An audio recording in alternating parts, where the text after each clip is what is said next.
who sell you the feel-good feeling as enlightenment. Understand? That is the worst cheating. Feel-good feeling alone is not enlightenment. Enlightenment brings feel-good feeling, but feel-good feeling alone is not enlightenment. So, if you don't manifest powers, something is seriously wrong in the brand of enlightenment you are buying. Understand all these three. State of Sadashiva, the pure, unclutched, complete state, space, where he operates as Ishvara, responsible for the whole universe, and manifesting powers of Sadashiva. Only if all these three are happening, it is a complete enlightenment. Otherwise, you are wasting your life. So I tell you, if your only goal is enlightenment, then you should be manifesting powers, state, space, and manifesting powers. All the three you should be doing. All the three you should be doing. Understand? Physically being away, maybe now I made one or two powers as possibility, but ultimately for a complete all the powers manifestation, the physical nearness is required. See, manifesting the space and state is psychological, so that can be done even if you are far away. But manifesting powers is something physical. You need to be here in Bengaluru Adinam. If your only goal is enlightenment, be here in Bengaluru Adinam as Adinavasi. I welcome you and invite you personally.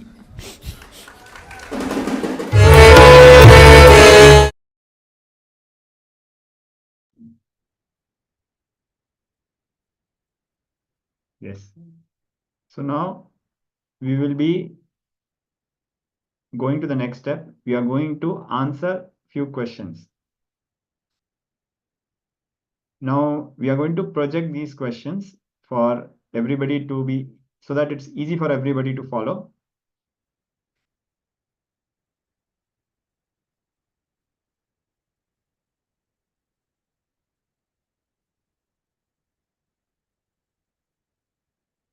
So please answer these questions, and you just need to answer with true or false. So the first question is, third eye powers manifest from the space of enlightenment. True or false? Second question, power manifestation strengthens and makes you live enlightenment. Please answer true or false. As we are asking, you can share the answers in the chat or you can keep it ready. Third question, feel good feeling is enlightenment. True or false? Fourth question, complete enlightenment is manifesting state of Paramashiva, space of Paramashiva, and powers of Paramashiva. True or false? Now the last question, fifth question, manifesting state and space is psychological. Is this true or false?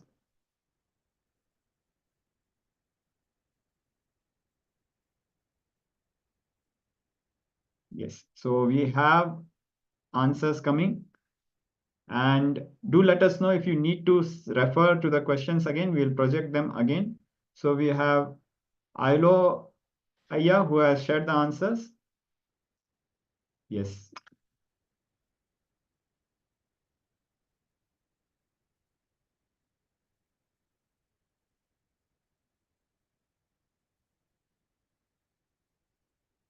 We're giving few minutes for other participants to also answer.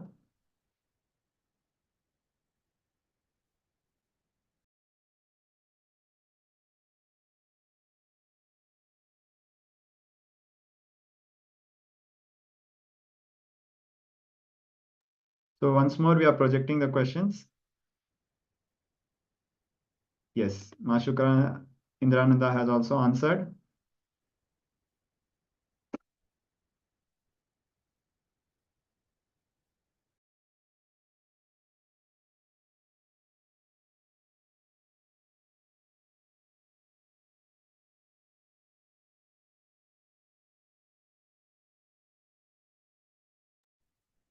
So requesting all participants to quickly put the answers so that we can move on to the next step.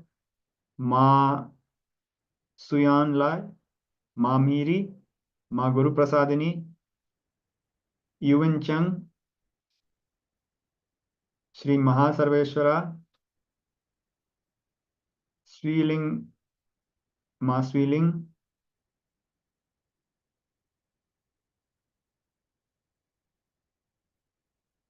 Quang Zingking.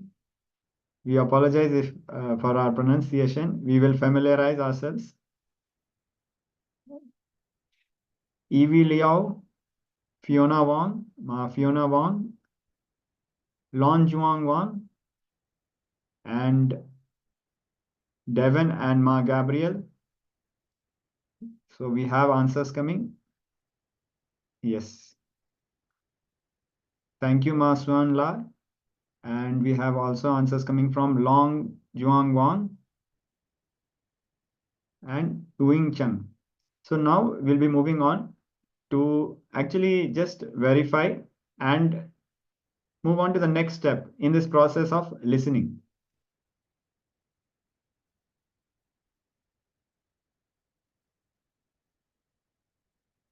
So we'll just project the answers. Most of the participants have got it right.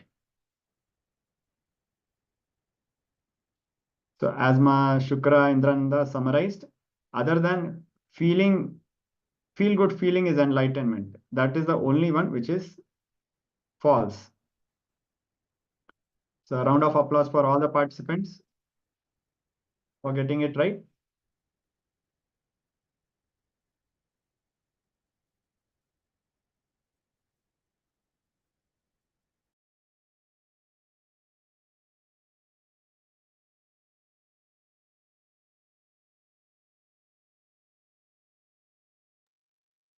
So now we'll move on to the step 2. Some few more questions. What was the title? Second question, what topic did the Supreme Pontiff of Hinduism cover in the discourse segment? And third question, who is the Guru?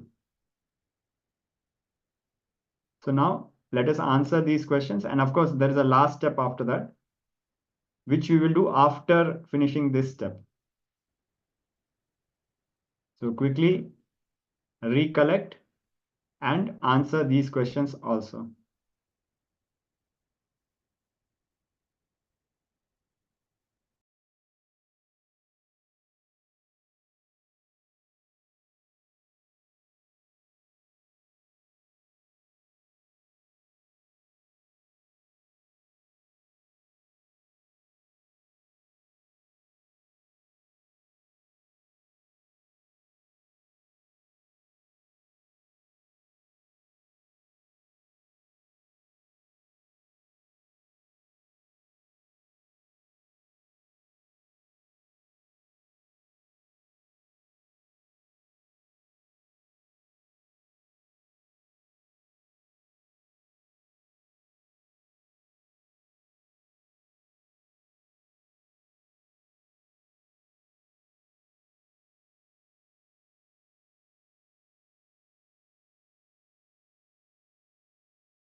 Requesting all the participants to recollect and share the answers. You're seeing many of you are still writing. So quickly share. We are looking forward to see all your answers.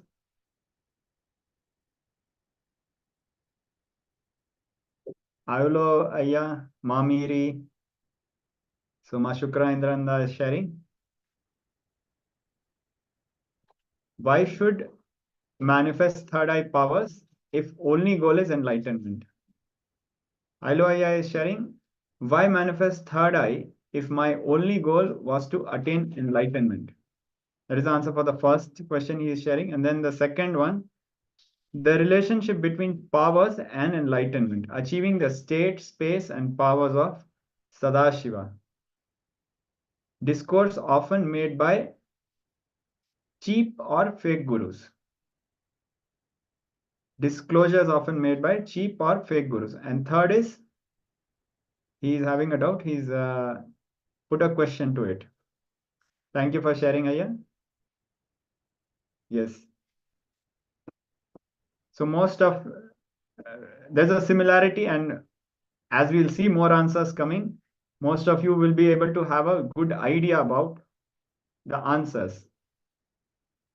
But if you look at it, we can understand that we are not exactly precisely remembering.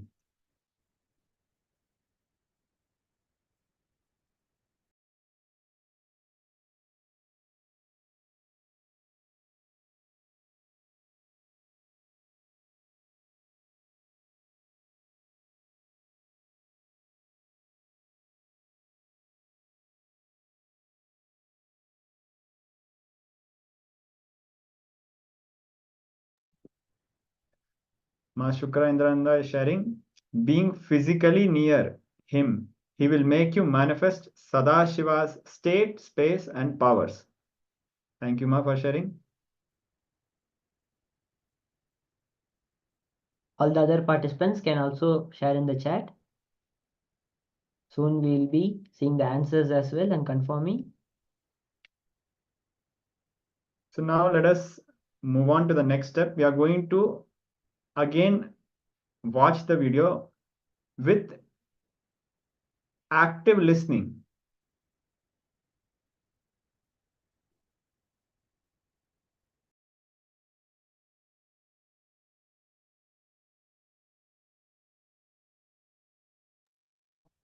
Now we are going to play the video again. So listen with the intention to see how many moments were you in listening and how many did you get right.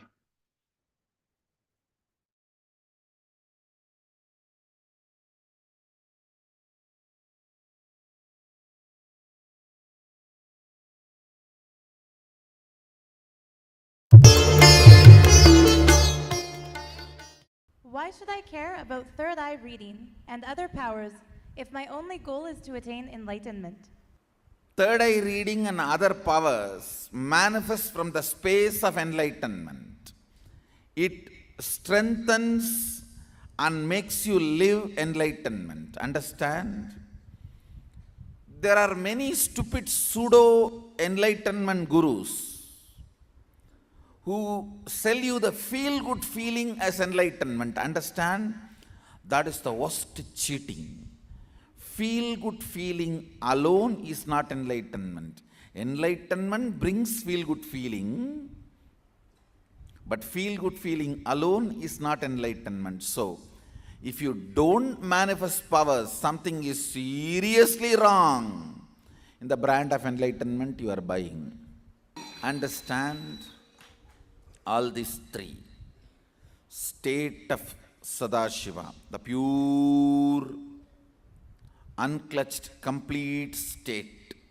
Space, where he operates as Ishvara, responsible for the whole universe, and manifesting powers of Sadashiva. Only if all these three are happening, it is a complete enlightenment. Otherwise, you are wasting your life. So I tell you, if your only goal is enlightenment, then you should be manifesting powers, state, space, and manifesting powers. All the three you should be doing. All the three you should be doing understand physically being away. Maybe now I made one or two powers as possibility. But ultimately, for a complete all the powers manifestation, the physical nearness is required. See, manifesting the space and state is psychological. So that can be done even if you are far away. But manifesting powers is something physical. You need to be here. In Bengaluru Adinam. If your only goal is enlightenment, be here in Bengaluru Adinam as Adinavasi. I welcome you and invite you personally.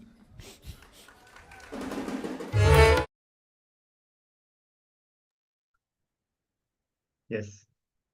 So please share how many moments you were in listening and how many moments you were not in active listening.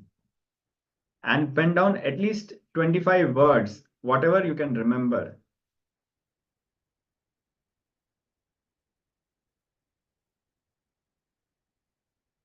So before we move on to this part of the last part of the exercise, a quick question to all the participants. How many of us are able to understand the idea about listening and hearing, the difference between listening and hearing, how although all of us had seen this video, we hadn't listened to it completely. Can we get a quick round of thumbs up from all the participants? How many of you are able to understand the difference between listening and hearing?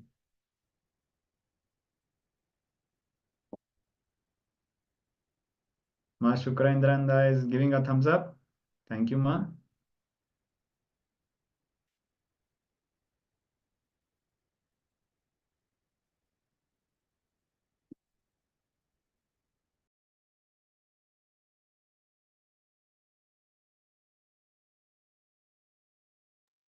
And Ma Shukra Indranda is also sharing in the chat that listening is hearing and cognizing. So with this understanding, let us set the context for the entire Paramashivoham program. It is by the sincere listening, hearing and cognizing that we will be able to establish ourselves in the space of completion. Just by pure listening. And this listening that we are referring to is not just about listening to the course content or listening to the words of Swamiji, the Supreme Pontiff of Hinduism, but listening to your inner space. Because what we really are is just words, the verbalizations that we give to ourselves, the verbalizations we give to others, and the words, the verbalization we utter for the world. Our whole life is only this. So when we are listening actively to our verbalization, inner verbalizations about our inner image, others' image, life image, we will be able to establish ourselves in completion. Now with this, we are going to move on to the next segment, which is about Shiva Diksha. Shiva Diksha is one of the first initiations which we receive in Hinduism. Now we are going to play a short discourse by the Supreme Pontiff of Hinduism on Shiva Diksha. So requesting all the participants to come in the space of listening and let us watch this discourse.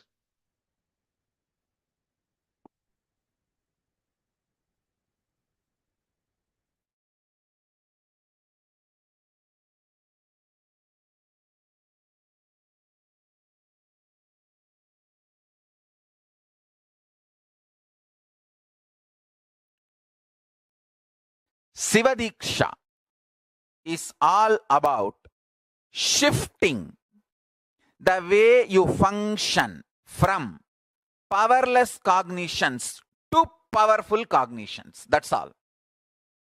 Sivadiksha is the way to shift you from functioning from powerless cognition space to powerful cognition space. Listen carefully.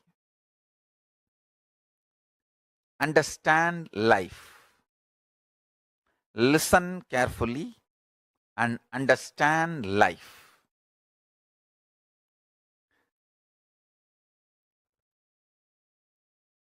I will repeat. First,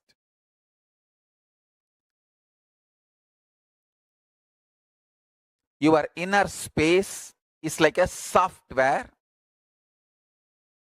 which decides how your life will be. That's the first understanding. Second, if the inner space is filled with powerless cognitions, powerless, suffocating,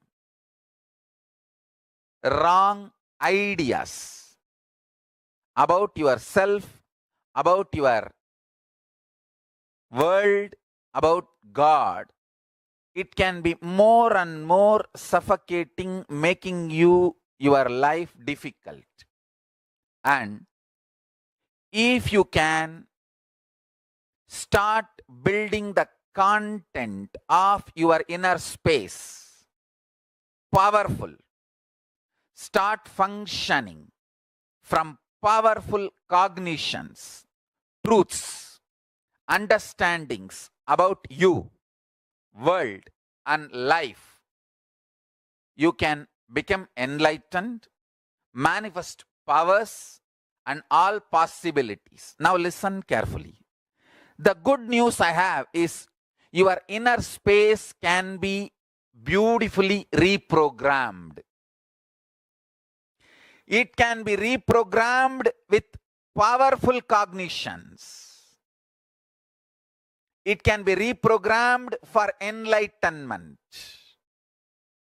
It can be reprogrammed to manifest the state, space, powers of ultimate Paramashiva.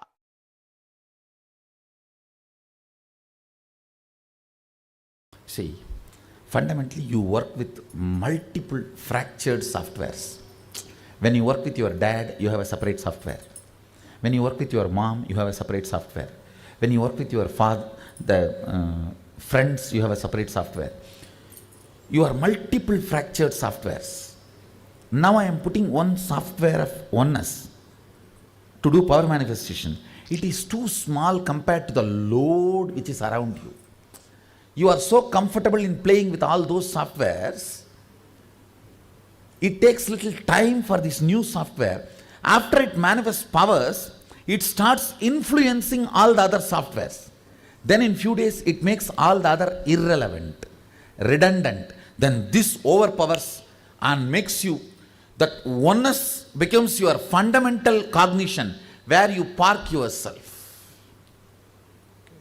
Till then, I go on supporting you, holding you in me. Understand? That is why, even if you don't feel, you are made to manifest powers so that you will have confidence on the software. So that virtuous circle starts happening. See, usually what you do, you don't have confidence on this truth. So the confidence does not manifest as power. It's a vicious circle. Here, I am infusing the energy and make you manifest the power.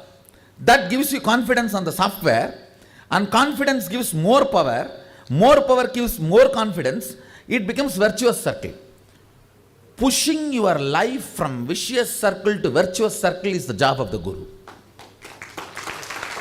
That's the job of the Guru. And supporting you, holding you during this push and making sure you are successful is my job.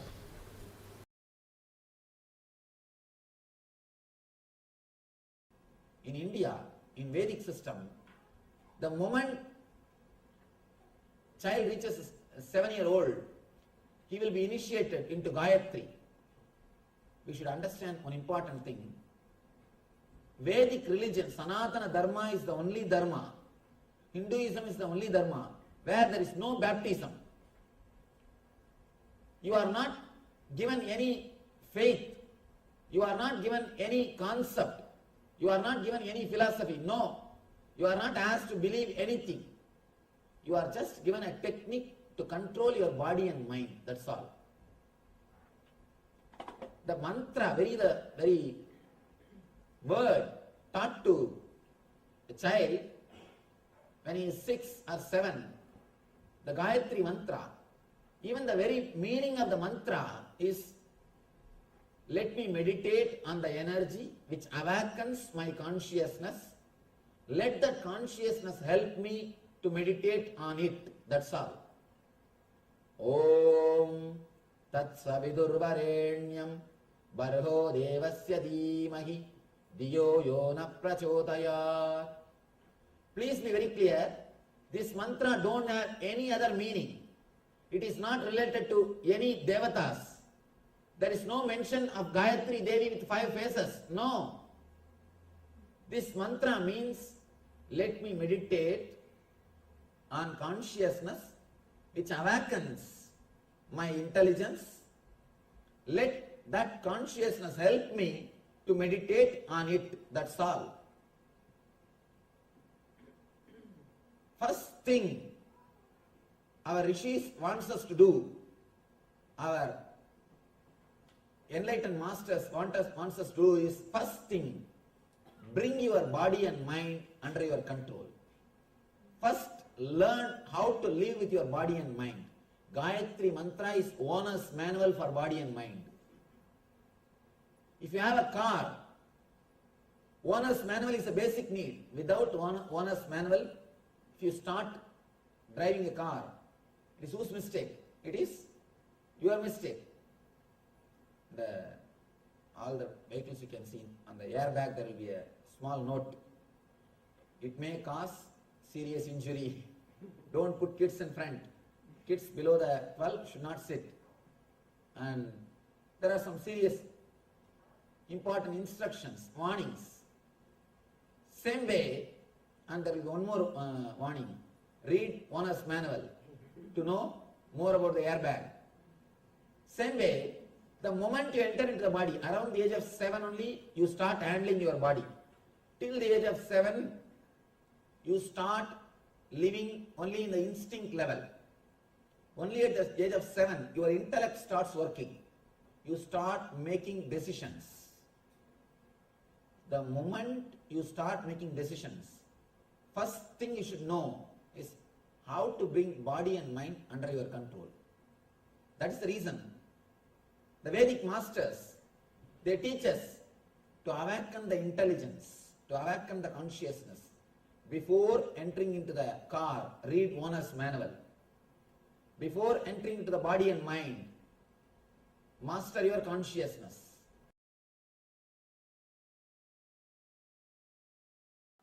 Listen, Satmalinga is made of spatika, pure spatika, and the Sri Chakra is the geometrical form of the whole cosmos. The whole universe, the geometrical form is Sri Chakra. As per the scientist itself, the form of the conceivable form of the cosmos is Linga. Please understand. Ultimately, it is formless. But using any possible perception, trying to give a form for the universe, finally ends up only as a Linga. So, the closest form is Linga. The closest geometrical description of universe is Sri Yantra. The closest form of the universe is Linga, and the closest geometrical representation of the universe is Sri Yantra. That Sri Yantra is carved on this linga. Please understand, Sri Yantra is carved on this linga. The guru of Shankaracharya. Shankaracharya had many gurus. Only the biographers, because they were Brahmins, they removed all other non-Brahmin gurus from his life. Otherwise, he had many gurus. One of the Shankaracharya's guru, Abhinavagupta, installed the Shivalinga in Kashi Annapurneshwari temple. When we go to Annapurna temple, we will see this Sri Yantreshwara. The deity is there. And that is the Mula Devata of Mahanirvani Pita. So he is the original deity of Mahanirvani Pita who receives worship every day first. Actually, first he is worshipped in our Mahanirvani Pita. Only then all other gods, including Annapurni, receives worship. Please understand, he receives worship first. Mula Devata. Mula Devata means we may have many gods in our temple, but this deity is the chief deity. So the Sri Yantreshwara is the Mula Devata of our Sangha. Nirvani Pita and Nityananda Sangha, both. For both, this is the Mula Devata. By form, the male Shiva energy. By Sri Chakra, the female Devi energy. By energizing the Guru energy. All the three are inside. This represents all the three. This is the most powerful piece of consciousness you can have. And no need to do any puja, any worship. It is specially energized to constantly keep your Kundalini high and make the enlightenment happen in you. Is maintenance free, like me. You don't need to have anything done. There is, see, if you want to do puja, you have a freedom to do puja. But it is not energized for everyday puja. So there is no demand that you have to do it. If you are enjoying doing it, do it. Otherwise, he is energized fully independently to act as a independent intelligence of literally having a piece of Guru with you. Your own Guru and God for you. It's usually traditionally called Atma Murti.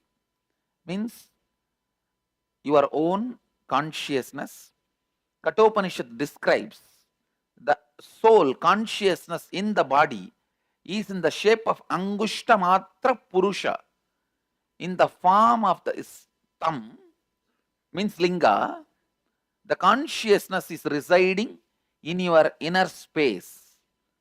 So as Kathopanishad describes how consciousness is inside you, this linga is created. If you want to know more about it, we should hear from people who already got it and started using it in their day-to-day life. Come on. How many of you here already have one, got in Cambodia and using it in your life, day-to-day life? Come on, you share. It is like you can use it for healing. You can use it for anything you want. He is the he is the Mula Devata. You can see Sri Chakra on the Shivalinga. He is the Adidevata or the chief deity, god of our Mahanirvani Pita. This Mahadeva is installed in Annapurni temple, which you will all be seeing when we go there. It is installed by Abhinavagupta, Guru of Adi Shankara. You can just keep him under your pillow. You will have a beautiful, peaceful, complete sleep. You can heal yourself, you can heal others, you can do anything you want with him. And he will go on causing miracles. Go on causing miracles. Literally God living with you. I tell you guys, I think in our whole Sangha, the largest story attributed is Atmalinga only. Only he has largest number of stories. I had a question about, they're talking of healing with Atmalinga, right? So can we, if someone loses the healing initiation, can we still use the Atmalinga to heal? No. Atmalinga's healing has no restriction and it has no problem. But the person who is eating non-veg, through his body, he will not be able to radiate healing power to others. But even if he takes non-veg, he will be able to heal through Atmalinga. Yeah, Because that is not his power, na? Yeah. That's Atmalinga's power. That's what I'm asking. Okay. Thank you. Swamiji. But I'll prescribe that you maintain vegetarian food.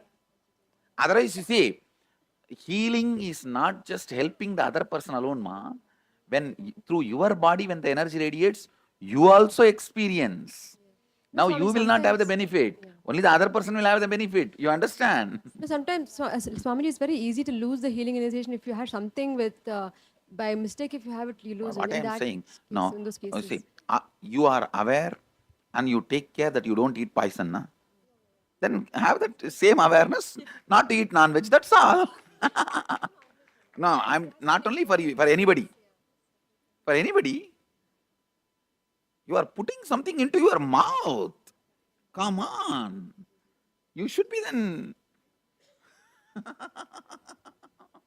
I can tell you guys, the maximum possible conscious intervention, the divine intervention, happens the moment you bring Atmalinga into the scene. I have seen in every time, and above all, be very clearly informed. I personally energized all the lingas, and I personally stand guarantee for their powers and the way they will protect you and raise you to the higher level with all my integrity. And it is given inside a Bhasma bag. See, the Bhasma bag is a tradition. Whenever Mahadeva initiates somebody, it is recorded in many of the Puranas and stories. He gives Bhasma bag and Japamala. Japamala already all of you got it, means Rudrakshmala. That's why I am giving only Bhasma bag. Rudrakamum Tirunitruppayum. In traditional Tamil, they say that the Rudraksha and the Bhasma bag is given as a symbol of initiation.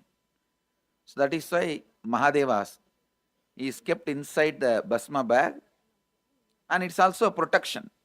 Protection. He does not demand any lifestyle change from you. Means there is no such thing you have to give up non-veg and all that. I recommend it personally is different, but he doesn't demand any change in your lifestyle or anything. He continues to radiate the energy, and he also does not need any regular puja or attention. You can just keep him. He will be there happily like Mahadeva. Mahadeva, when he gave birth to Subramanya, the Garbha needed a water body where it can get cooled and assume the body. So that coolant, water body, see, just like in your mother's womb, there is a water body on which your body happened. So for that he released water also. That water only became Rudraksha. So that water is the Rudraksha. That Rudraksha usually is used to keep your body and mind in the highest possible energy, especially when it is energized by a master. It just keeps your body and mind always like a battery bank. How you have a battery bank for your cell phone? This is a battery bank to recharge yourself continuously. Gauri Shankar is the best. But for each of your nakshatra rasi, you have a different you can wear. But Gauri Shankar is the ultimate. Gauri Shankar means the two Rudraksha will be together. That's the ultimate you can use for on your body. It will always be keeping you in highest possible energy. There is one higher level Rudraksha where the three will be together, but in the market it is literally not available. Very rarely we got some 32 pieces which I am wearing. That big mala which you see, I am wearing, that is 3 Rudraksha. But after that still we are not able to get any more pieces. Only this Gauri Shankar is the available best Rudraksha. Gauri Shankar gallery has it. Trijuti they don't have. Means the 3. Two they have. That's the best to wear. See the Rudraksha, if you X-ray, you will see a separate quarters inside. Then it's original Rudraksha. For the seed, there will be quarters. 5 mukhi means 5 quarters will be there inside. 10 mukhi means 10 quarters will be there. So all the Rudraksha we have is thoroughly certified by the lab. And I stand for the integrity of all the Rudrakshas we have. Say, anything which is not non-veg, which is veg, you can have. Okay. Nothing wrong. Cauliflower is okay. Cauliflower is vegetarian. Why I don't encourage cauliflower? Lot of worms are there. Then okay, no problem, eat. I was talking about the Indian thing. Here lot of worms are there, which gets killed. So that's the reason I told. And I also wanted to tell you guys that bhasma which is inside this bag, anything you wanted it to become reality. Take this bhasma, one pinch, visualize that and just blow the bhasma in the air, and I commit with you guys, I'll make that into reality. Whether a healing or something need to be achieved in your life, this bhasma will be the way of connecting with Mahadeva. Just remember me and tell that this is what I wanted, this is the space I am creating. Whether you wanted to achieve something in your office or business or your personal relationship, anywhere, anything, just blow that bhasma in the space, it will go and do the job. Now we have a lot of people doing this BB, bhasma blowing, and getting achieved whatever they want. Now you can go on by adding. This bag is energized. You can go on, add any amount. Bhasma is a sacred ash. That is what is vibhuti, is what is bhasma. Vibhuti is bhasma. You can, there are so many words now. Udi, vibhuti, bhasma, Tirunir in Tamil. So each language has its own word. Actually in those days, I don't know about now, in those days when we have this color dress, in North India, no TT will ask for a ticket. You see, 9 years of my travel, never I bought a ticket. No, I'm going to write it in my biography. 9 years of my travel, never I bought a ticket in train. Mostly, I'll sit in that third class unreserved compartment. Whenever the TTs come, they always ask, Baba, did you eat? They'll ask the Hindi word kana. And if I say, I had it, they will go. If I did not give any reply, they will get the food and give and go. And I tell you, the people in Indian railway, especially in North Indian, they are the most religious people. I just have to put this on record. But I am telling you, I have seen in my personal life, because hundreds and hundreds of nights I have slept in the railway platforms. And the way they respect the sadhus, the way sadhus maintain their integrity with them, it's unimaginable. Unimaginable.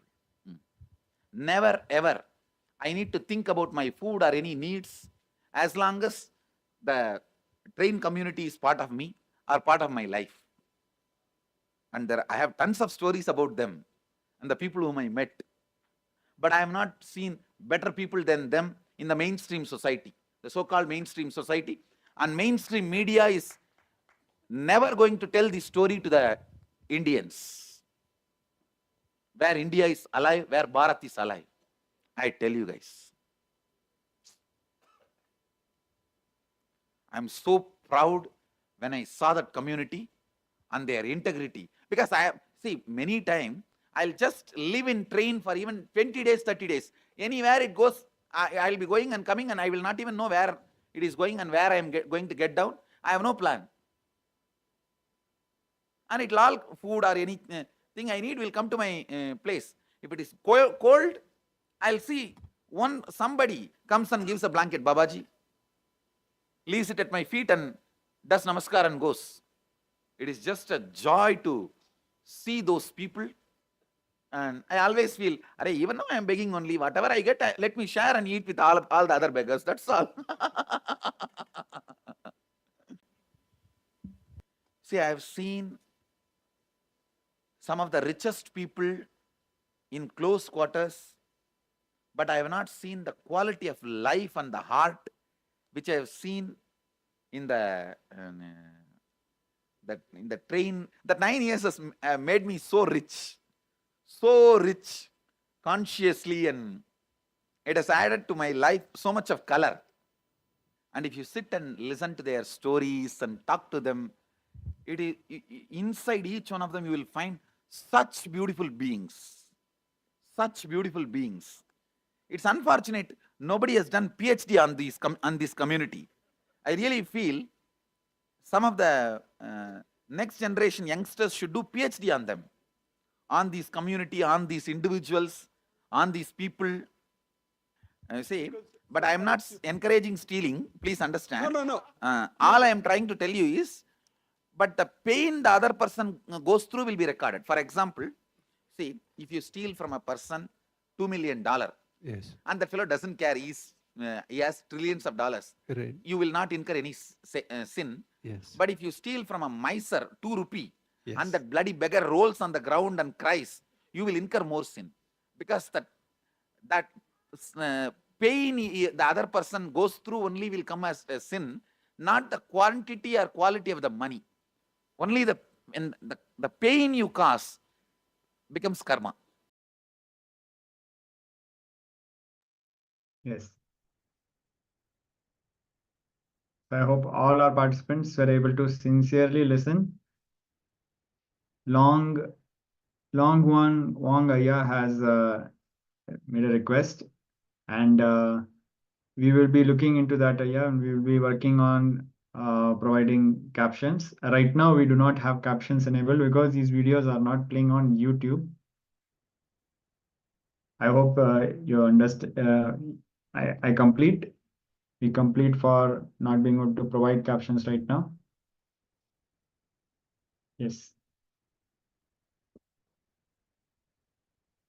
Now we'll be moving on to the next segment about Shiva Diksha, manifesting Paramashiva's powers with Diksha. Bhagwan Paramashiva has clearly described that we human beings are Amritasya Putra, which means sons of immortality. We are not sinners, and we do not need to repent. We are simply the favorite inheritors of cosmos. Brahmanyam Bahuputranam. Over course of time, we have lost the ultimate experience and understanding we have on ourselves. We forgot the power we truly hold in our hands, and it needs a simple awakening.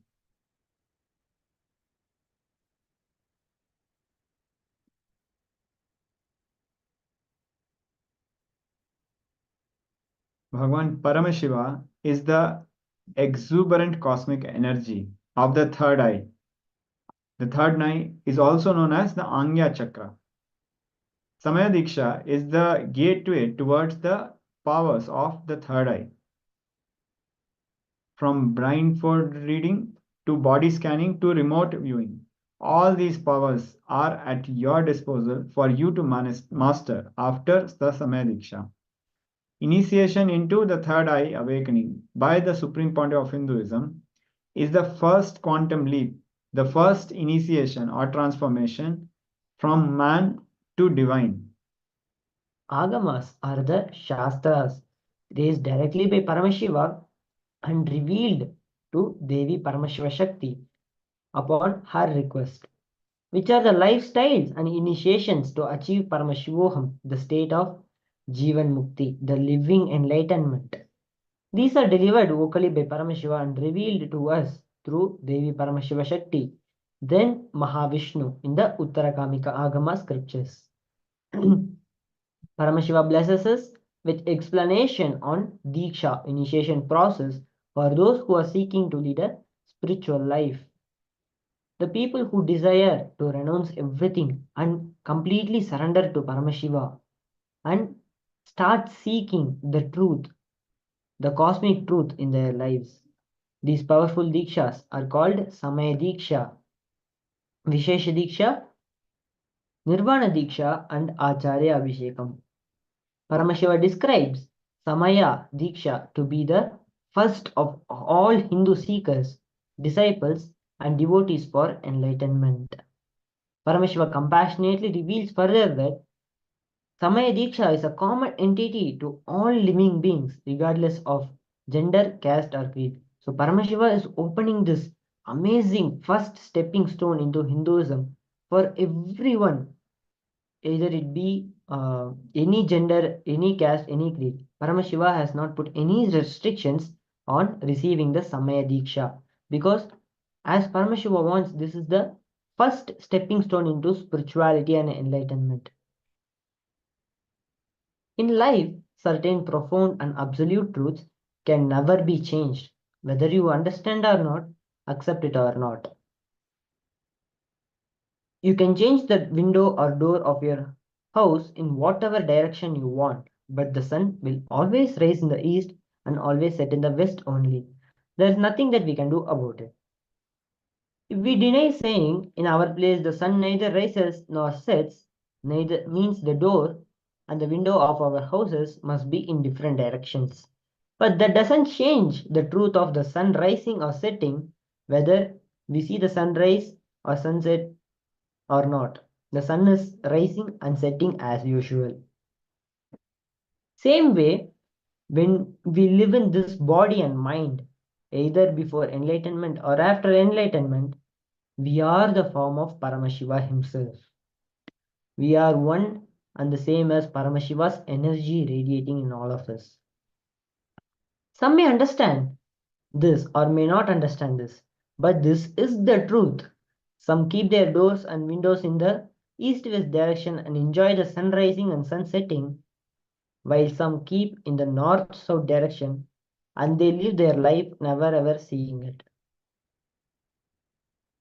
A rare few, while they are living due to their tapas, live the space of Paramashivoham, celebrate and rejoice and radiate and manifest the energy and powers of Paramashiva. Others do not celebrate. This truth is we are all part of Paramashiva himself. When Samayi, the one who is initiated into Samaya Diksha, follows the prescribed lifestyle that Bhagavan Paramashiva and Guru instructs with integrity, the possibilities of manifesting all the powers of Paramashiva will happen in us.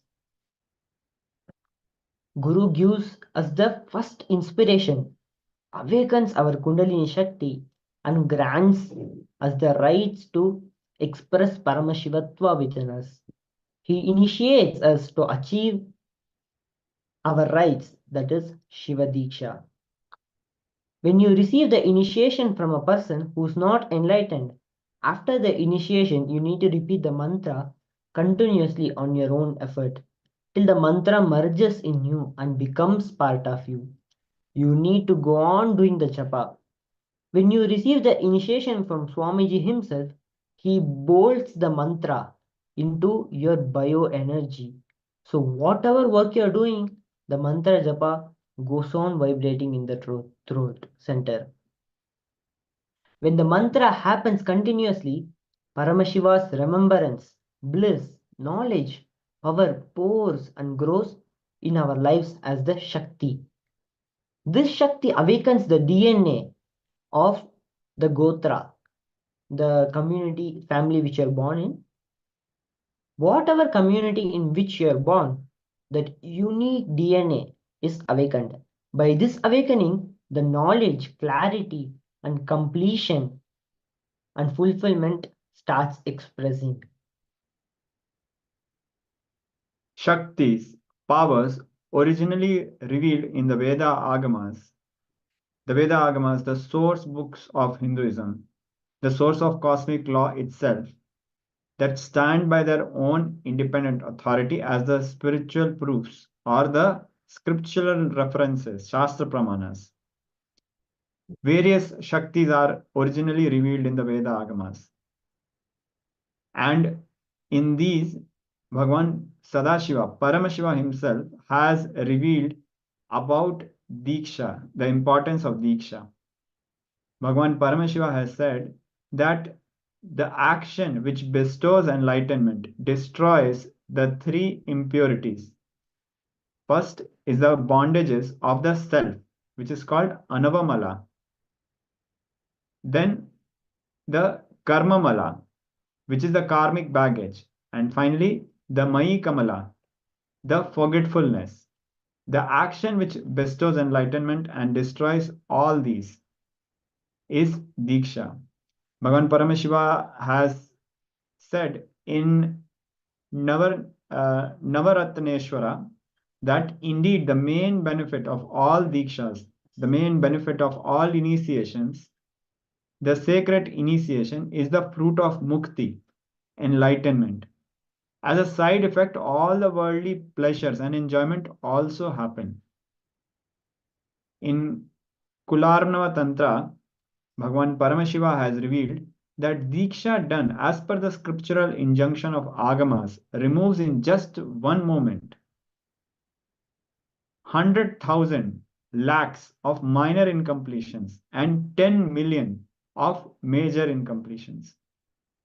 That's why when we receive the initiation, the direct touch of Swamiji, and when the initiation is especially given on the Agnya Chakra, all our past lives, all the karmas that has been done by us, everything just melts away in just one moment. And Swamiji lifts us to that beautiful state of Paramashivatva, and the Paramashivoham manifests in our lives.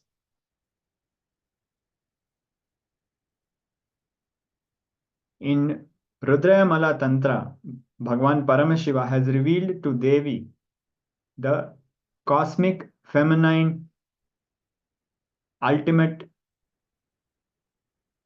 energy. Bhagavan Paramashiva revealed, O Devi, the one who has not received Diksha, that is initiation, does not attain perfection, completion, or liberation, nor a good future path. So, by all intense efforts, one should become a Dikshita, the initiated one by the Guru. Now we went through several Shastra Pramanas, several scriptural references where Bhagavan Paramashiva is directly telling us the importance of Diksha, initiation.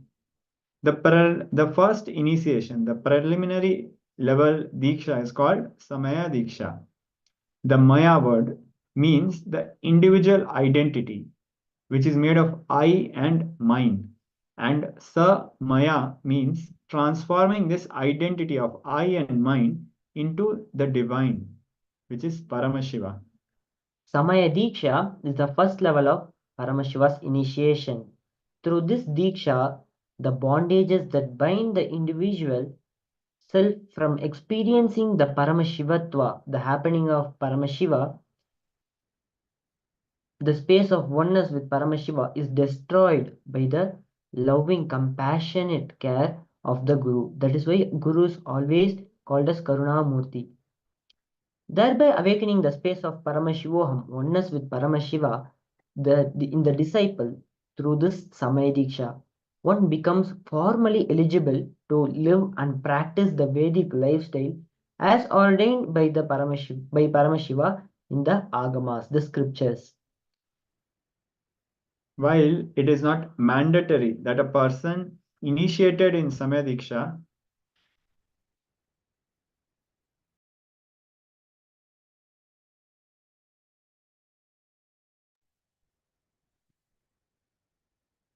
While it is not mandatory that a person initiated in Samaya Diksha should follow a certain lifestyle, but irrespective of that, Samaya Diksha is the first initiation that is given to all the seekers of Hinduism.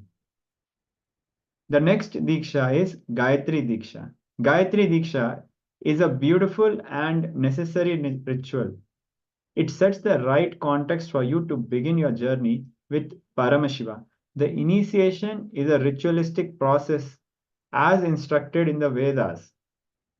It initiates one into a daily recital of the powerful Gayatri mantra. The Gayatri mantra initiation is the most auspicious beginning to one's spiritual life. For the world, it brings tremendous peace and healing and possibility for peace and happiness. The more people practicing, the more the world will become peaceful. For individuals, the Gayatri initiation establishes the right context for spiritual growth. It establishes the reality of the self itself, the Brahman. It establishes the reality of the self's nature. The power of initiation and the daily recital brings the fulfillment of all the desires in the individual's life.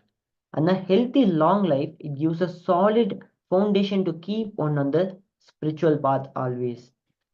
In the foremost agama known as the Kamika Agama, Bhagavan Paramashiva instructs the Guru should initiate all the disciples with the Ignopavita. So this is the Gayatri initiation, beautiful initiation we'll be receiving today directly by Swamiji himself.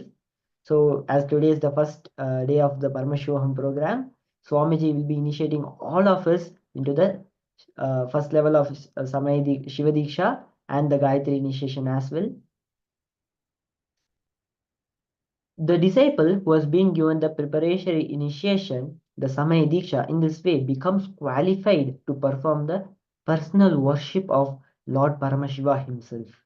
To render assistance for the performance of fire ritual becomes a competent for the systematic study of the scriptures, becomes qualified for listening to recital of mantras. Paramashiva reveals this directly in the Kamika Agama, Uttarapada, chapter 20, that only after receiving the Samaya Diksha, the individual becomes qualified for offering personal worship to Paramashiva and reciting the mantras. And the reason is because only Paramashiva can worship Paramashiva. Once you have received the Samaya Diksha, you are established in the space of Paramashivoham. So you, from the space of Paramashivoham, as Paramashiva, as divine, worship divine. In effecting humbleness in the seekers who has become fit enough to be favored and is effecting compassionate feeling in the Guru also, Bhagavan Paramashiva is the causal Lord. The intimate communion between the blessed one and the blessing one is very rare and difficult to occur. This is one of the revelations from the Agamas about initiation, that it brings humbleness in the seeker who has become fit enough to be favored and to receive the compassionate feeling in the Guru and from Paramashiva also. Thus, blessed are those seekers who have the ultimate Guru, the Supreme Pontiff of Hinduism, Bhagavan Sri Nityananda Paramashivam, in their life, because he is Paramashiva who has come down as Guru. Even among them, the chosen few have the Anugraha, the ultimate grace of the Shiva Diksha from the Guru, who is the embodiment of Paramashiva established in Paramashivatva. Now we'll be going through the do's and don'ts of the after receiving the Samaya Diksha. For Samaya Diksha, there are a few things that the disciple should avoid. Once taken the Samaya Diksha, in order to maintain integrity to Paramashiva and manifest all the 364 powers of Paramashiva, the disciple should not abuse Lord Paramashiva, the source of the cosmos. The disciple should not abuse the words of Paramashiva, the Vedas and the Agamas. And the disciple should not abuse the Guru who gave the disciple the Diksha, the initiation, and should not abuse other sadhakas, and should not cross the shadow of Shivalinga, and should not eat the food kept aside for or offered to Lord Chandikeshwara, cross the flowers or food kept aside for Lord Chandikeshwara or offered to Lord Chandikeshwara or offered to Lord Paramashiva. To maintain integrity, there are some things that the disciple should ardently follow as well. The disciple should, till the end of his lifetime, worship Guru, the one who gave him the initiation, Paramashiva and the Shiva Agni, sacred fire in which the Paramashiva is invoked. The disciple should also apply Bhasma, the sacred ash, the Vibhuti, on his body and wear the Rudraksha bead gifted by the Guru who is initiating on his throat, such that the Rudraksha touches the throat center all the time. The disciple, while receiving, as a gratitude, offers a dakshina to the Guru. Out of deep gratitude to Paramashiva for choosing us to take the auspicious Diksha, a dakshina should be offered. For a human being in his life, there is physical health, mental health, relationship, wealth, spiritual life, etc. To raise a human being in all levels, Paramashiva himself happens in the human body like in the form of a guru. Bhagwan Paramashiva has given his whole life for us to experience enlightenment. And an expression of deep gratitude, we offer the Guru Dakshina. Whatever the Dakshina we are offering to him, he blesses us in return with multiple services. This is not Guru Dakshina, it is the offering that we are giving to our own selves. Because we receive all the services at the end. In the Agamas, Paramashiva reveals what are the various kinds of items that can be offered as Dakshina. Also, whatever we offer to Guru, whatever it may be $1 or $10 or $100 or anything that the best that the individual can offer to the Guru will return back to the disciple in multifold, because the Guru will be showering whatever was offered to the Guru, because we are offering the Guru Dakshina is offered to Guru and it is showered back on us multifold.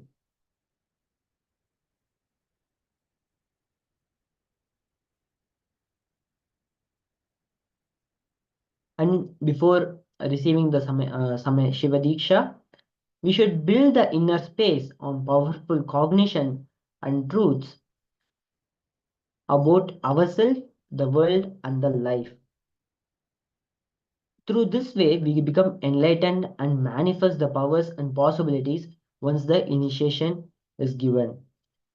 Shiva Diksha is all about shifting the way you function from powerless cognitions to powerful cognitions. Now we'll be going through the steps of how to receive Shiva Diksha.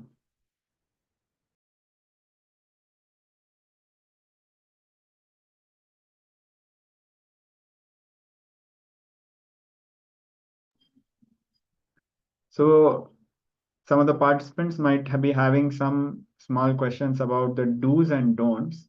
Like it was mentioned that we should never take anything which is kept for offering to Lord Chandikeshwara. Lord Chandikeshwara is the accountant of Kailasa. We should never take any food which is kept aside for Bhagwan Paramashiva or Chandikeshwara. And now we'll be looking at how we can receive Shiva Diksha. In the Kriyavati Diksha, that is the process of receiving Diksha, participants are to offer the flower to Paramashiva, to the Sadashiva Mandala, and receive their Shiva Diksha spiritual name based on where the flower falls. So many of us would have noticed that a lot of the devotees will be having a specific name like Vamadeva, Satyojata, Aghora. Like people will be having different names, spiritual names along with their names. This is received during Shiva Diksha, and it is decided based on which direction the flower falls. As a part of the Shiva Diksha, in the mandala, as we have projected in the screen, we offer the flower in the mandala, and amongst the 4 different directions, wherever the flower falls, decides what spiritual name we will be receiving. Now, this spiritual name is a part of our full name. This is separate from the direct spiritual name we receive from the Supreme Pontiff of Hinduism as a direct blessing.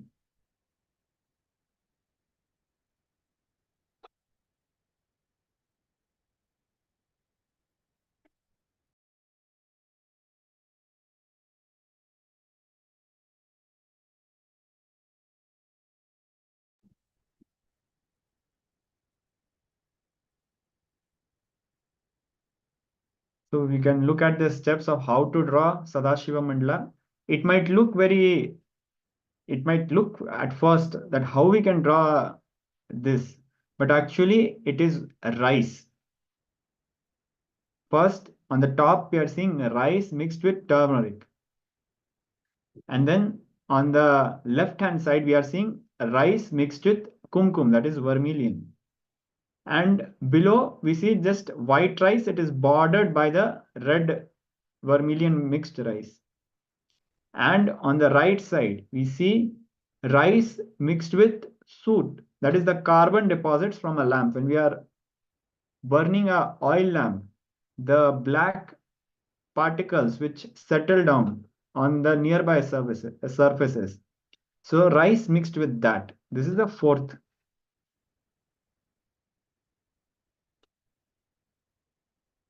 And we can also see how the Sadashiva Mandala is kept. We'll be also projecting the directions.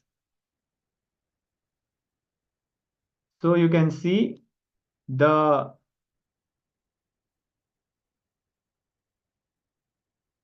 turmeric, the Shivalinga with the turmeric, yellow is towards the west. The red is towards the north and black is towards the south. And while doing this process, you will be standing in the east direction in front of the white Shivalinga, and you will be offering the flower.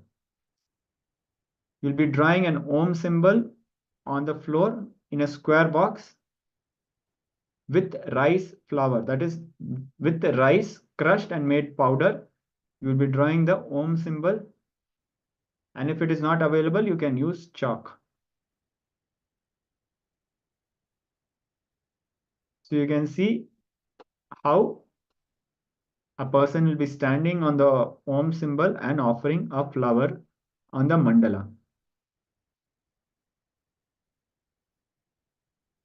So this table briefly explains all the 4 directions. On the west, we have the white Shivalinga, which is representing Satyajata, the generating aspect of Paramashiva. On the red, which is the north side, is the operator, Vamadeva, the operator component or aspect of Paramashiva. The black on the south is the rejuvenation, Aghora aspect of Paramashiva. The yellow on the east is the Tatpurusha, who pulls you out of delusion. And finally, in the center is Ishana, who gives liberation.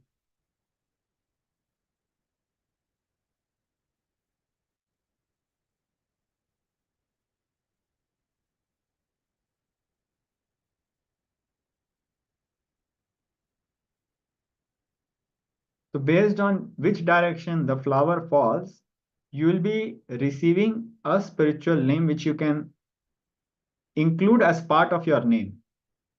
So this is not the name as it is, but it becomes a part of the name.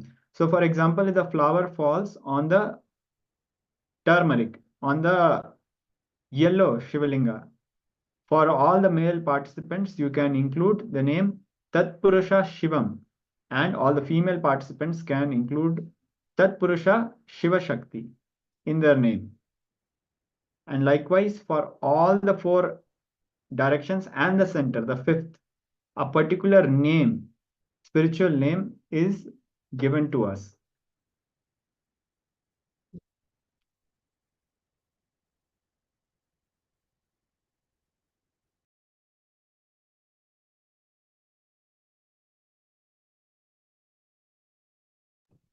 So we'll also paste this in the group chat for all the participants to refer.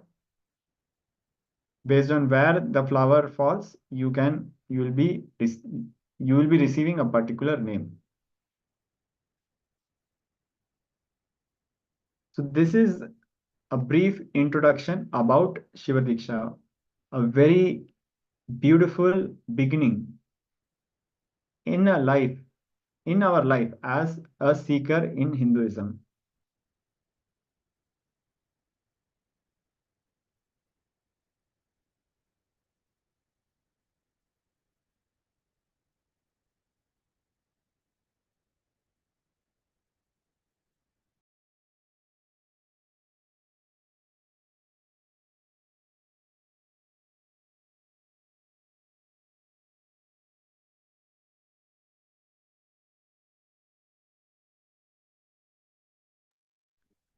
So we have pasted the table for your reference. You can have a copy of it so that whenever you participate in Shiva Diksha, and you will be able to know what is the name that you will be receiving.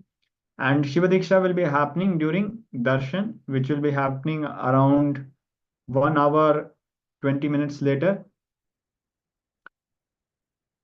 Now we'll be moving on to the next segment, which is on completion. If any of our participants have any question, please do share it in the chat. In the meantime, we'll be moving ahead with the next segment, which is about completion.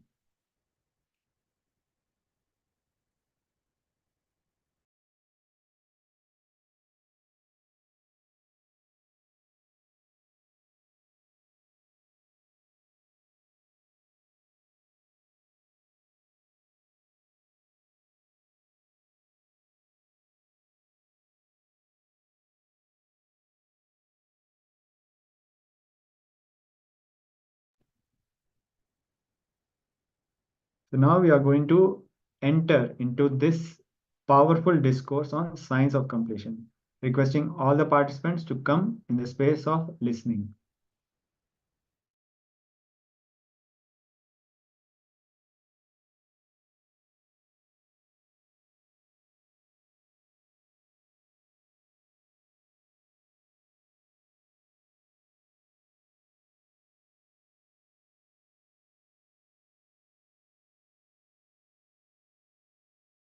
If you are new to Hinduism, I'll introduce Shiva is the largest worshipped god in Hindu tradition.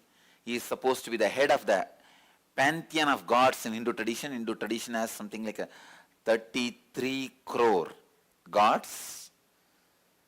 And I believe that was the population in those days. Each one can have your own personalized, customized god.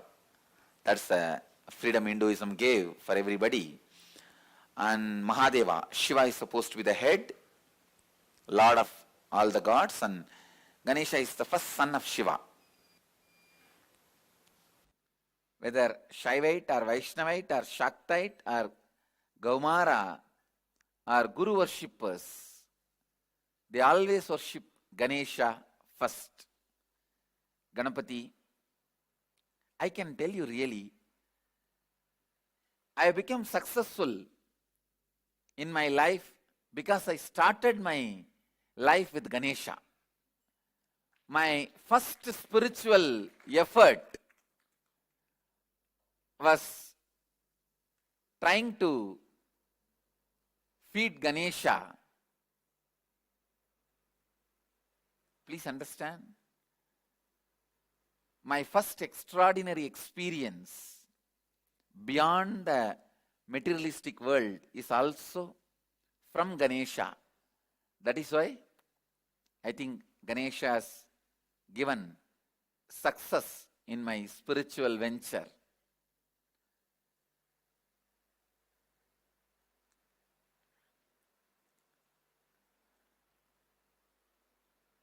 Is the embodiment of completion of all the incompletions you carry in the form of impossible, vigna. Please understand, anything, any idea you carry, impossible is vigna. Nothing else is a vigna in the life other than the idea you carry as impossible. So Ganesha is embodiment of completing with all impossibilities, the incompletions of impossible is embodiment of love. Please understand.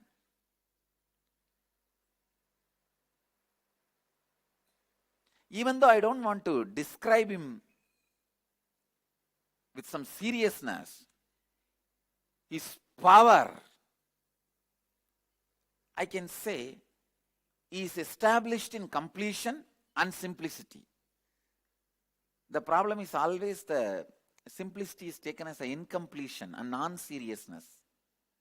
But he is paradox, established in the space of completion and established in non-seriousness, a joy, overflowing joy. And is embodiment of all the completions of the incompletion impossible. You will never think Ganesha as embodiment of love, because you always have the idea of love from either Krishna or Devi. You need to understand, Ganesha makes you complete with all the incompletions and the ideas of impossible. Ideas of impossible. He makes you complete with all the impossibilities.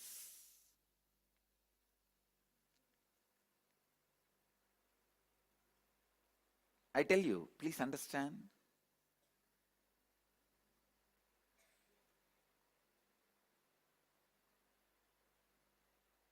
You need to understand this truth about love. Let me describe. There is one kind of love where a bird eats wherever she gets the food she eats and stores little in the mouth, comes to the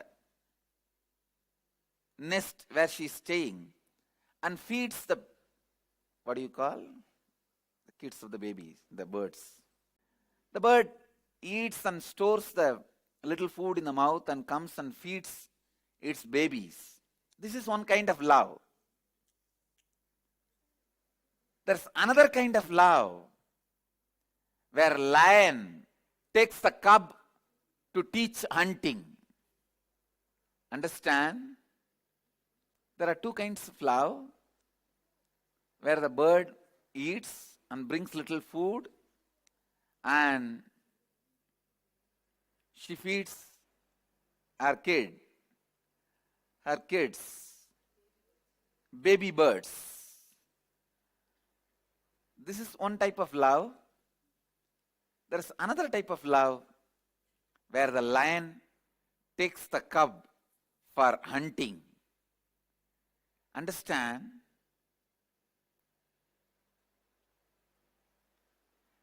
Lion will protect that you are not hurt during the hunting, but lion won't keep quiet without taking you for hunting. It will not let you rest. It may protect that you don't get hurt, but it will not leave you without taking for hunting. You have to hunt. And you have to take the responsibility. And of course, if you don't get anything in the hunting, lion he will feed you. She will feed you. Whatever she gets from that, she will feed you. But she will continue to train you for hunting. I can say the Ganesha's love is like a lion. It's like lion's love. See, a lion has to come down to make the cub feel is equal. The cub is equal.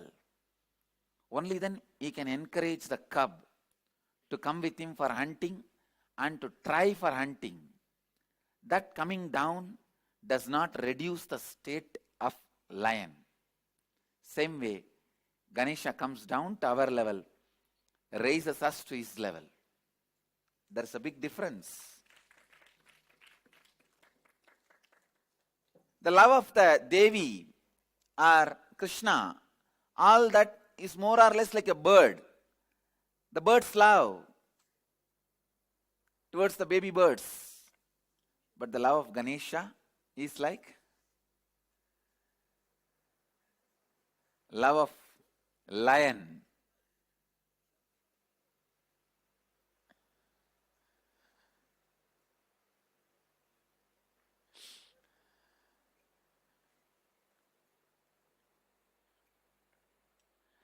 So understand, I tell you, this love only needs a lot of sacrifice. See, in the love of the bird, the baby bird will know mother loves. Baby bird also will reciprocate. In that love, nothing, you don't need much sacrifice. But in the love of the lion and the cub will not even realize lion loves it. Cub will not even realize lion is loving the cub. And so lion has to do a lot of sacrifice. He has to sacrifice. Please understand, the greatest sacrifice is the feeling satisfied.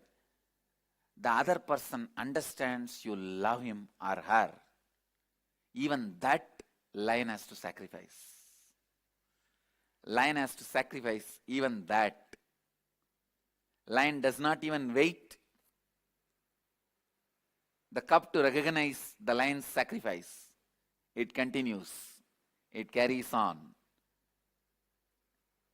It knows only one thing. At some day, the cub will realize it's the lion which made me lion. It is lion which made me lion.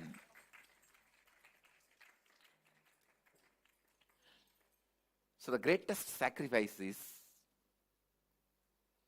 the people whom you love.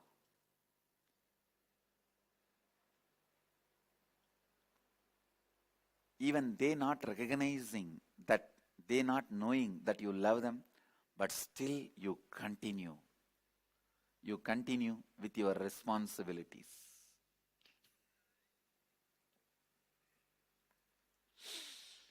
I can say this is the most powerful love.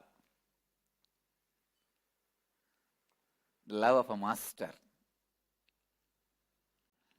Ganesha is embodiment of lion's love, who makes you complete. And without completion, even Shiva cannot win starting anything. That is what Ganesha proves. For a war with the Tripurasuras, Shiva starts without doing completion. Of course, it is not Shiva's responsibility. Shiva is always established in the space of completion. But the people who organized, the other energies who are involved, they did not do the completion and start the war. So immediately Ganesha comes and breaks the chariot. Then all the devatas come and complete with Ganesha. Mahadeva himself completes with Ganesha. Immediately Ganesha says, come on, now let's start. He removes all the incompletions and Tripurasuras are immediately burnt. The purpose is achieved. So understand the necessary importance of completion. Ganesha is embodiment of that completion. Ganesha is embodiment of the completion with all the incompletions of impossible.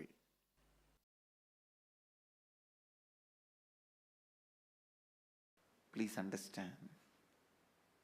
The first truth,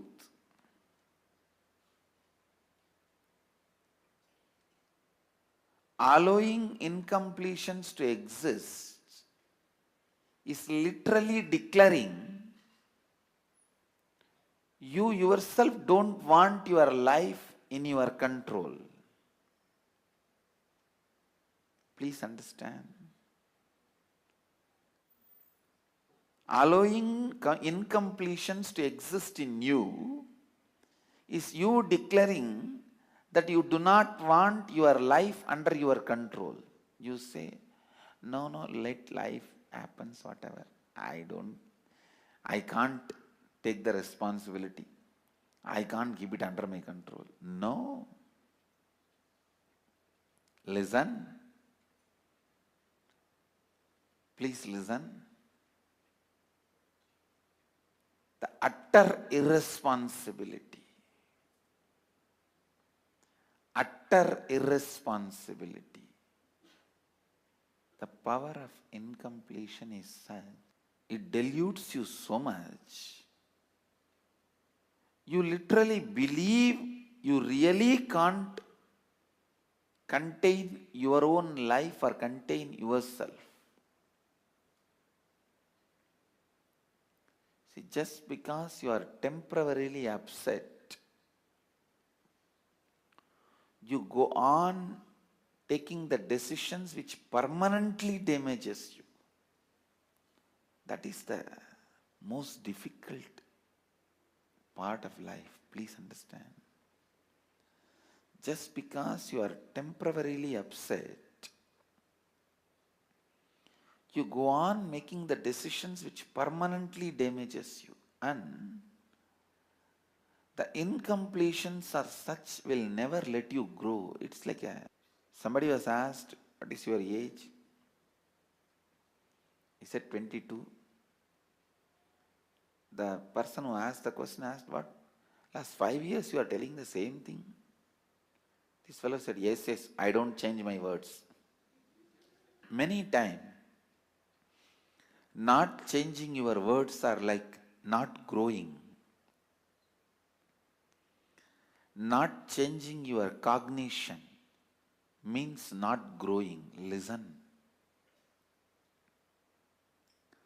Not changing your cognition means not growing. It is so unfortunate. It is really, really unfortunate that you feel incompletions are really, really true. The problem is when the delusion happens, when the incompletion attacks you, when the panic attack happens, you really feel incompletions are true. That is the problem.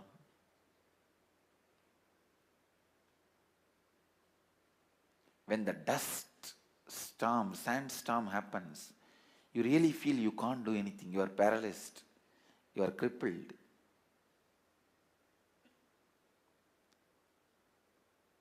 Temporarily, but you feel that is eternal. Please understand.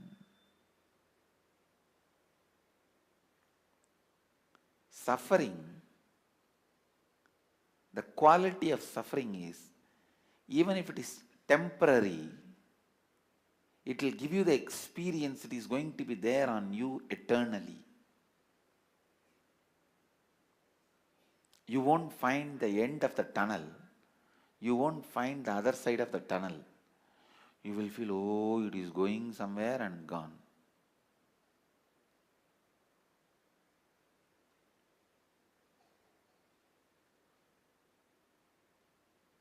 Same way the bliss, when you experience it completely, without self-doubt, will this bliss be with me or go away? That gives you the experience. It will be with you forever, eternally. Understand? Anything you experience at this moment intensely gives you the experience of eternity.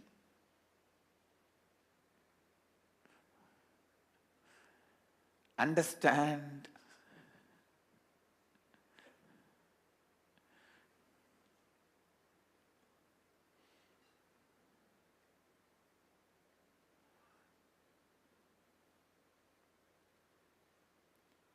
So many qualities attributed to Ganesha are qualities of completion.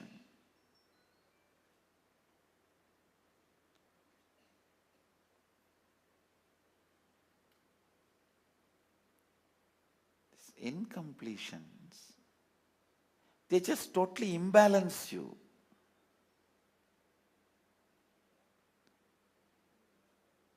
Constantly decide you will be in the space of completion. Completion means completion. No question of powerlessness. No question of powerlessness.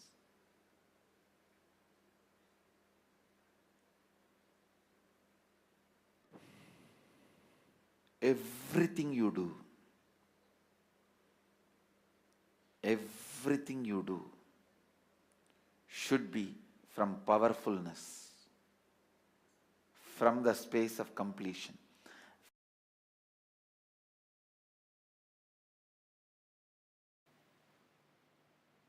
Let's first work on psychologically conquering psychological time.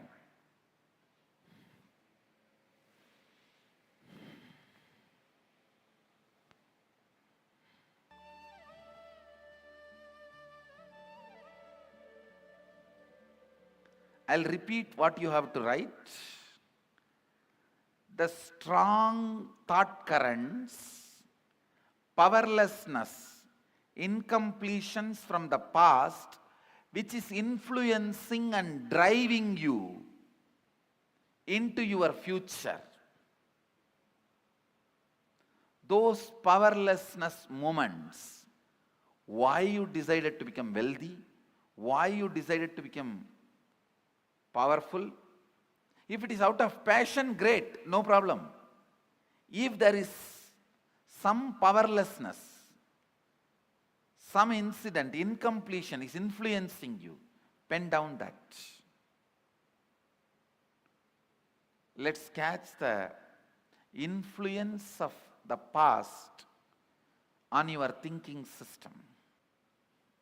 94th verse, 22nd technique from Shivanyana Upanishad, which is part of Shivagama. Chittat yantaha kritir nasti mamantar bhavayet iti vigalpanam abhavena vigalpair uchito bhavet. I'll translate and give you the precise method. The essence of this verse is reliving is relieving.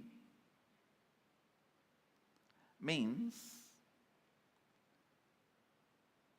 the past powerlessness which is influencing your thinking, relive those incidents, not remembering. Please understand, there is a big difference between remembering and reliving. For example, something happened in your life at the age of 8, 9, which is still influencing your thinking. I have seen people getting influenced by something happened when they were 3, 4 and all. They are 57. Something happened at 7 influences them.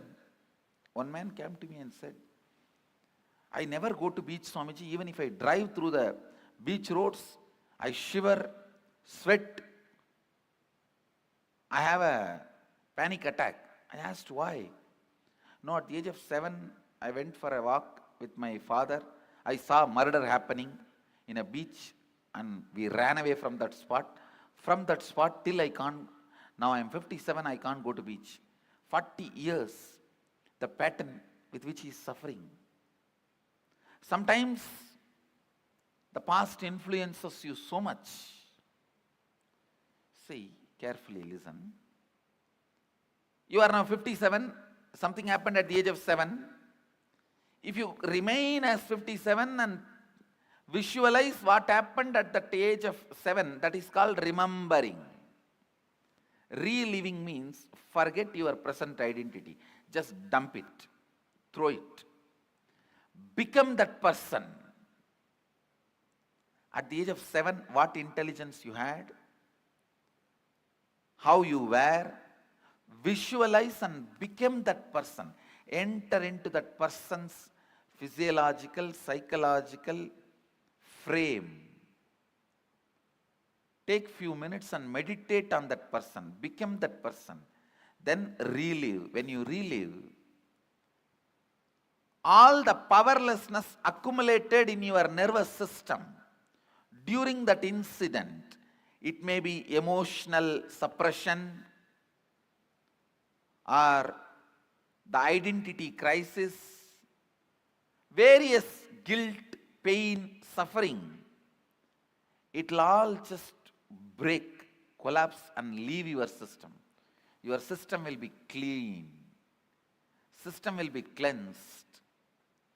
When the effect of your past is reduced on your existence, you will not reproduce it as it is or in an altered way on your future. Neither reproducing as it is nor reproducing in altered way is liberation.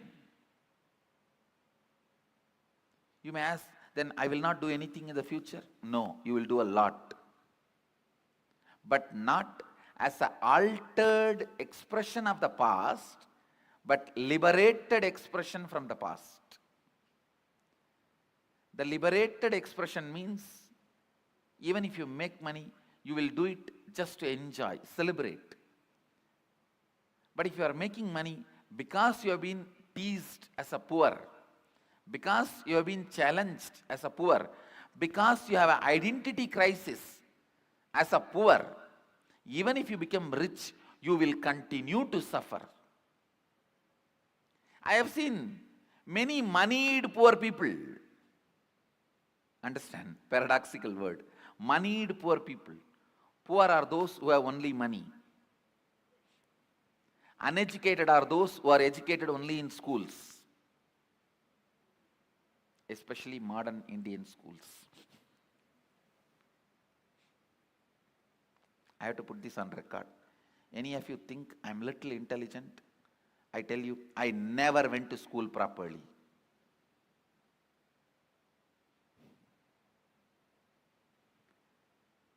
And any of you want to become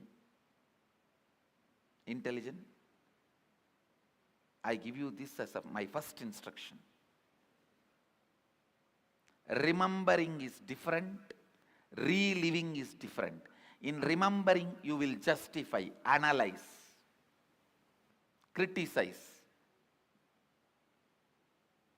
judge, hate, deny.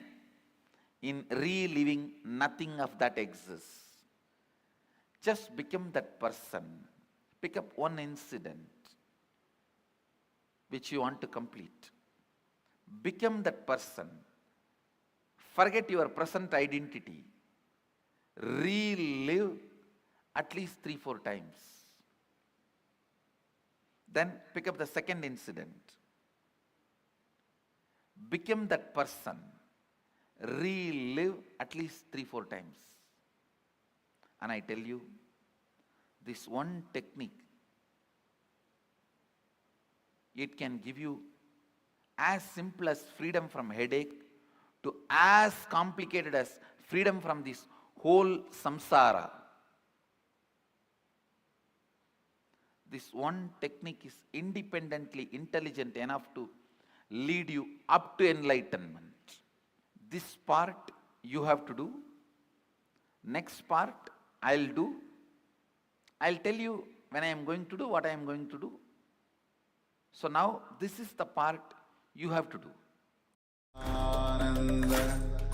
Paramashivoham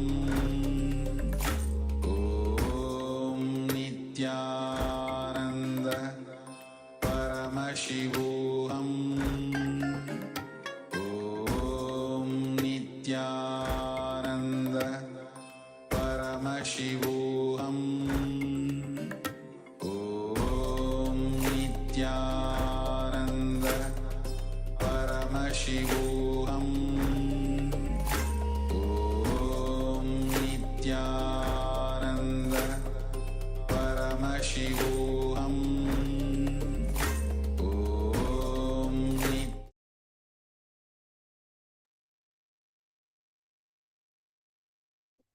Welcome back.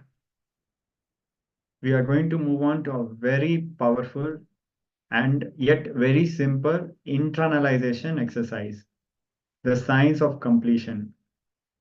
Reliving for getting relieved.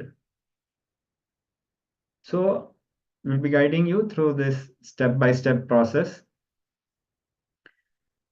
Sit straight and close your eyes. Take a few minutes to consciously forget your present reality, your present context. Start reliving and relieving. So there are two very important words, and all of us have got some familiarity with it now. So the first thing is reliving, consciously reliving, literally going through a reenactment experience of your past. That is reliving. And with that, the effect that will happen on us is we will be relieved, we will be healed. So the first word relive is reenactment. It's just a simplification I'm telling. Reliving the past, and the second is getting relieved, getting healed of the incompletions. So start reliving and relieving. Pick up the incidents and pick one at a time and start reliving it. When you are reliving it, go back to the same age, same body, same mind, same place, same space, same situation, same experience, same emotion, same dress, same smell, everything, and relive it. Relive it, each incident, one at a time, at least 5 times. And as you relive, don't be afraid, don't suppress anything, and relive intensely.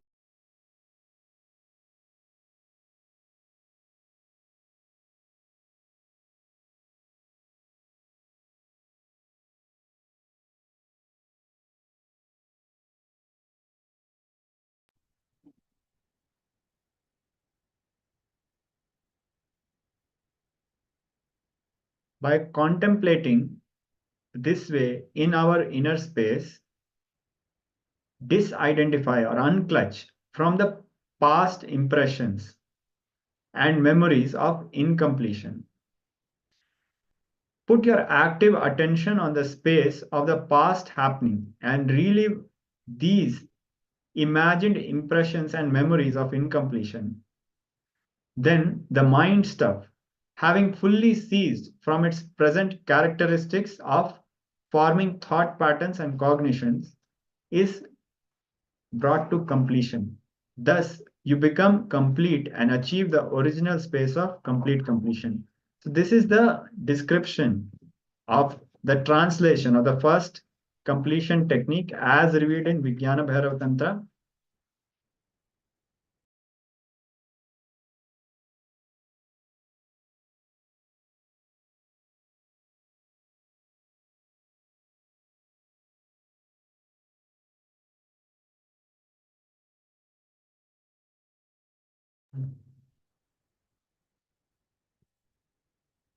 So how to relive? We have already gone through the steps.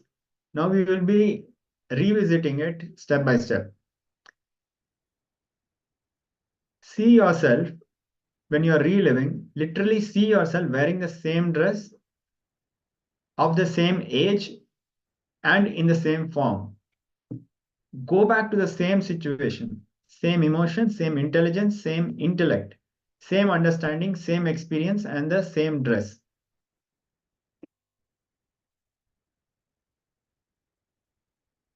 And become who you were at that time. Just become a child again. If you are reliving a moment, an incident from your childhood, just become the child again completely. If you are going to complete with an incident which happened at the age of 7, become that 7-year-old child again. Relive the same smell of the scene, same emotion, same experience. Wear the same dress and just become that. Relive that situation exactly. You may be crying, you may be in tears, you may be having anxiety attack, you may be having a panic attack, you may be shivering or trembling, you may be carrying so much pain, so much sadness. It is okay. Go through the same experience and relive it as it happened. That's why Swamiji tells beautifully that even if you feel like crying out loud during the completion process, during the reliving process, Swamiji tells nothing wrong. Just open it, just open the dam and let it all out. Because once this reliving process is completed, there'll be a huge relief in your body. The healing would have happened from the old, heavy past memories that have been disturbing you for so long, that you have been carrying. Once this is relived and once this is completely healed, you will feel a huge relief. So even if you feel like crying out loud, don't hold it back, because when you're reliving, you'll be that same small child again who was experiencing the incident happening around it. So don't hold it back, just completely surrender to the completion and just let it out.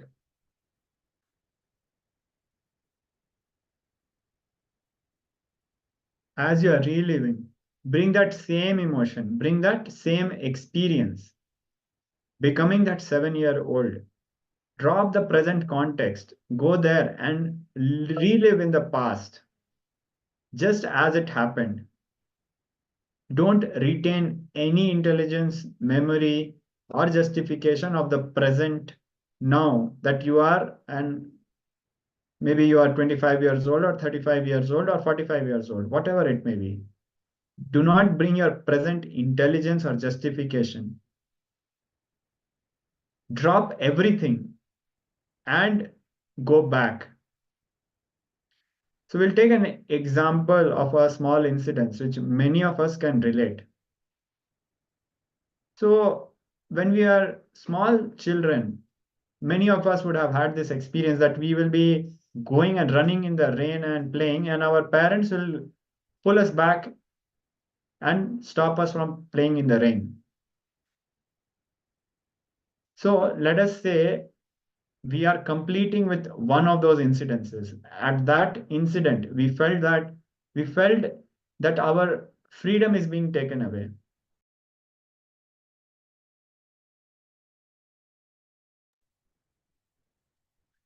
So how many of our participants, how many of us are able to relate with it?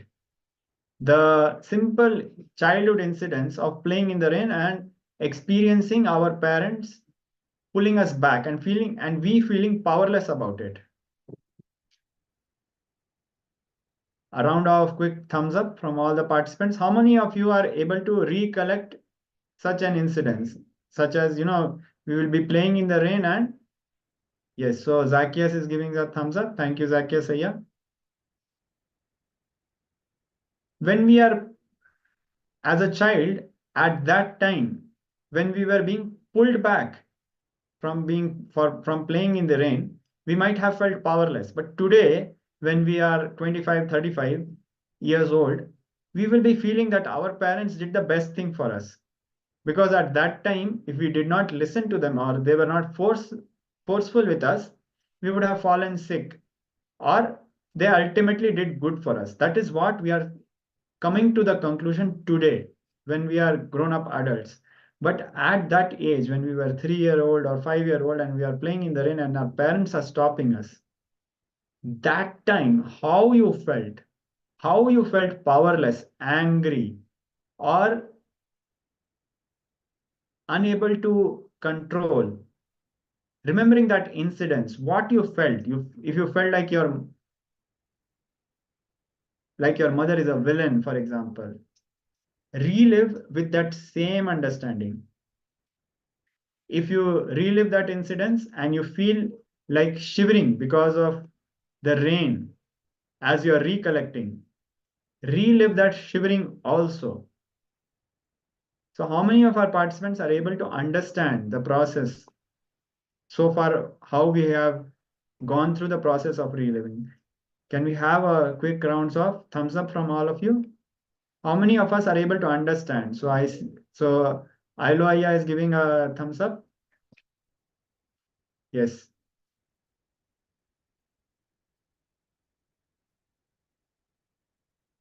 And Zakia Sayya has also given a thumbs up. Thank you, Zakia Sayya. So when we are reliving, you should feel the emotions as they are without trying to justify or sugarcoat. For example, if you felt your mother was a demon, feel that. Don't try to justify or escape from your emotions saying, oh no, she cared for me. I was being silly. I was being childish. No, don't justify. Go back and feel your mother is a demon, if that is how you felt at that age. Without interference of your present knowledge, without the interpretation of your present mind, relive that incident as it is. As you relive, you'll be relieved.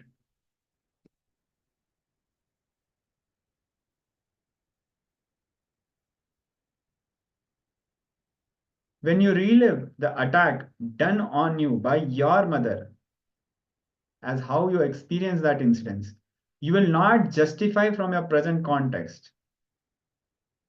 Go to that biomemory, that context, that situation that you had in childhood during this moment of incompletion.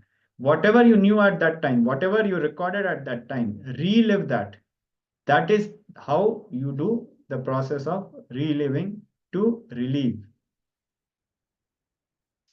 Allow whatever was built up during that incident, fear, guilt, shame, suffering, allow all that to unwind itself in your nervous system. Let all those experiences and emotions unwind themselves in your nervous system and get released. During every incident that you do completion with, the incompletions built during that incidents, which have become stress in your nervous system, in your biomemory, as you are doing the process of reliving, those knots, that stress will melt down.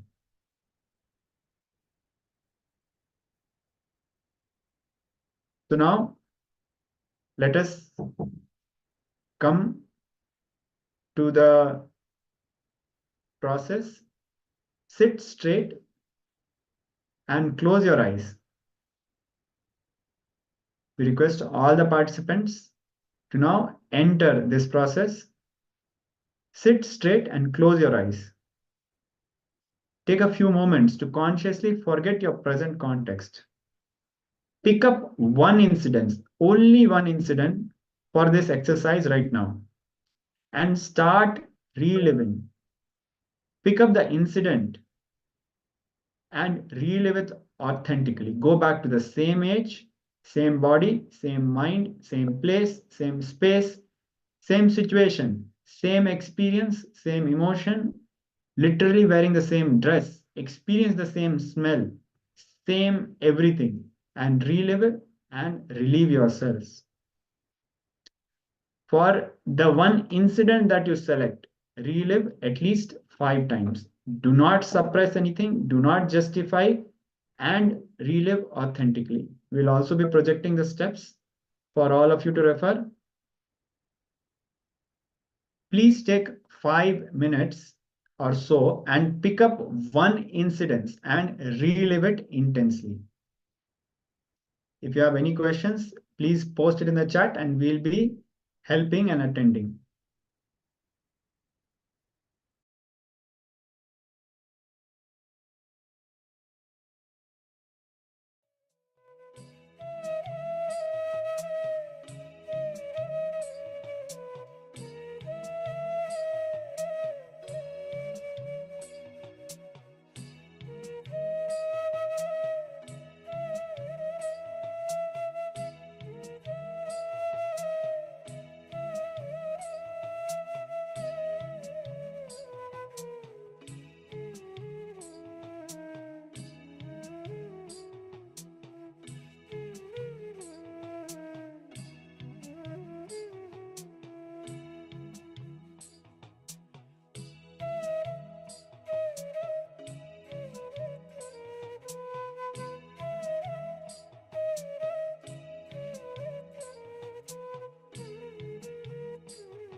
Do not suppress any of the incidents. Relive them completely. Do not censor them or edit them. Just relive them as they are.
Please relax.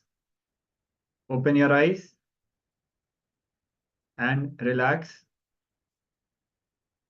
Now we are going to move on to the most awaited part of the day, the divine darshan of the Supreme Pontiff of Hinduism. We request all the participants to come to the space of gratitude and devotion to receive our beloved Guru in the upcoming darshan. Please share your experiences from this round of completion, and we'll be guiding you further into the process. So now let us all move on for darshan preparation.